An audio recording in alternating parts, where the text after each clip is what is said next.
North Carolina footballer in sex assault case turns himself in. A University of North Carolina college footballer who is accused of raping a female student on Valentine's Day has turned himself in. Delaney Robinson, 19, has gone public to accuse Alan Artis, 21, of sexually assaulting her in February this year at a campus dorm room. He went to a magistrate's office to face a minor charge of misdemeanor sexual battery and assault. Prosecutors say they have yet to decide whether to bring felony charges. Mr. Artis was released on Wednesday after posting a $5,000 bond, £3,790. The arrest warrant stated he had sex with Ms. Robinson against her will when he should have reasonably known that the other person was mentally incapacitated and physically helpless.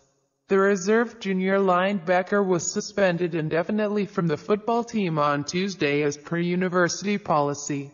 In a press conference on Tuesday, Ms. Robinson said Mr. Artis raped her after she became intoxicated and was unable to consent. Ms. Robinson, who said she did not know her alleged attacker, told reporters she was asked demeaning and accusatory questions by investigators from the university's Department of Public Safety after reporting the incident. Ms. Robinson said they asked, "Did I lead him on? Have I hooked up with him before? Do I often have one-night stands? Did I even say no? What is my sexual history? How many men have I slept with?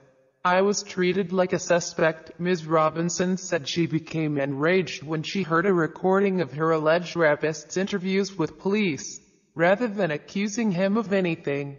The investigators spoke to him with a tone of camaraderie. She added, "They told him, don't sweat it. Just keep on living your life and keep on playing football." Ms. Robinson said she was under the legal drinking age at the time, "But that doesn't give anyone the right to violate me. I did not deserve to be raped," she said at the press conference, seated beside her lawyer and her father. The college sophomore says she loves University of North Carolina at Chapel Hill and does not plan to leave. Her lawyer, Denise Branch, said the Orange County District Attorney told her, "Unconsciousness is rape, blackout drunk is not rape." Orange County District Attorney Jim Woodall told local media the case has been investigated thoroughly, but the inquiry is ongoing. UNC Chapel Hill issued a statement after Ms. Robinson's news conference. The university said it took all allegations about sexual violence or misconduct extremely seriously.